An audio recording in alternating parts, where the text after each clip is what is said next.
ಪ್ರಪಂಚದ 10 ಅತಿ ದೊಡ್ಡ ಸೋಷಿಯಲ್ ಮೀಡಿಯಾ ಪ್ಲಾಟ್ಫಾರ್ಮ್ಗಳಲ್ಲಿ ಯಾವ ಪ್ಲಾಟ್ಫಾರ್ಮ್ ಅಲ್ಲಿ ಎಷ್ಟು ಬಳಕೆದಾರರಿದ್ದಾರೆ ಅಂತ ಹೇಳ್ತೀನಿ ಬನ್ನಿ. 10ನೇ ಸ್ಥಾನದಲ್ಲಿ ಡಿವಿನ್ ಇದೆ. ಇದು ಚೀನಾದ ಕಂಪನಿ ಆಗಿದ್ದು 75 ಕೋಟಿ ಬಳಕೆದಾರರಿದ್ದಾರೆ. 9ನೇ ಸ್ಥಾನದಲ್ಲಿ ಸ್ನ್ಯಾಪ್ಚಾಟ್ ಇದೆ. ಇದು 85 ಕೋಟಿ ಬಳಕೆದಾರರನ್ನು ಹೊಂದಿದೆ. 8ನೇ ಸ್ಥಾನದಲ್ಲಿ ಫೇಸ್ಬುಕ್ ಮೆಸೆಂಜರ್ ಇದೆ. 93 ಕೋಟಿ ಬಳಕೆದಾರರು ಹೊಂದಿದೆ. 7ನೇ ಸ್ಥಾನದಲ್ಲಿ ಟೆಲಿಗ್ರಾಮ್ ಇದೆ. ಇದು ರಷ್ಯಾದ ಕಂಪನಿ ಆಗಿದೆ, ಆದರೆ ಇದು UAE ನಲ್ಲಿ ರಿಜಿಸ್ಟರ್ ಆಗಿದೆ. ಇದರ ಒಟ್ಟು 95 ಕೋಟಿ ಬಳಕೆದಾರರಿದ್ದಾರೆ. 6ನೇ ಸ್ಥಾನದಲ್ಲಿ ವಿಚಾಟ್ ಇದೆ. ಇದು ಚೀನಾ ಕಂಪನಿ ಆಗಿದೆ. 137 ಕೋಟಿ ಬಳಕೆದಾರರಿದ್ದಾರೆ. ಈಗ ಟಾಪ್ 5 ಗೆ ಬರೋಣ. 5ನೇ ಸ್ಥಾನದಲ್ಲಿ ಟಿಕ್ ಟಾಕ್ ಇದೆ. ಚೀನಾ ಕಂಪನಿ ಆಗಿದೆ. ಇದು 170 ಕೋಟಿ ಬಳಕೆದಾರರನ್ನು ಹೊಂದಿದೆ. 4ನೇ ಸ್ಥಾನದಲ್ಲಿ ವಾಟ್ಸ್ಆಪ್ ಇದೆ. 200 ಕೋಟಿ ಬಳಕೆದಾರರಿದ್ದಾರೆ.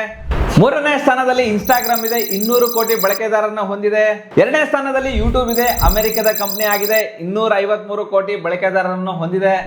1ನೇ ಸ್ಥಾನದಲ್ಲಿ ಫೇಸ್ಬುಕ್ ಇದೆ. ಅಮೆರಿಕದಾಗಿದ್ದು ಮತ್ತು 307 ಕೋಟಿ ಬಳಕೆದಾರರೊಂದಿಗೆ ದಾಖಲೆಯನ್ನು ಹೊಂದಿದೆ.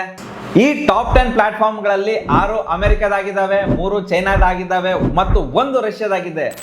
ಈ 6 ಅಮೆರಿಕ ಅತಿ ದೊಡ್ಡ ಪ್ಲಾಟ್ಫಾರ್ಮ್ ಅಲ್ಲಿ 4 ಮಾರ್ಕ್ ಜುಗರ್ಬರ್ಗ್ ಆಗಿದೆ. ಫೇಸ್ಬುಕ್, ಇನ್ಸ್ಟಾಗ್ರಾಮ್, ವಾಟ್ಸ್ಆಪ್ ಮತ್ತು ಫೇಸ್ಬುಕ್ ಮೆಸೆಂಜರ್ ಅಂದರೆ ಒಬ್ಬ ವ್ಯಕ್ತಿ ನಿಮ್ಮ ಸಮಯವನ್ನು ವ್ಯರ್ಥ ಮಾಡೋದಕ್ಕೆ ಜವಾಬ್ದಾರಾಗಿದ್ದಾನೆ.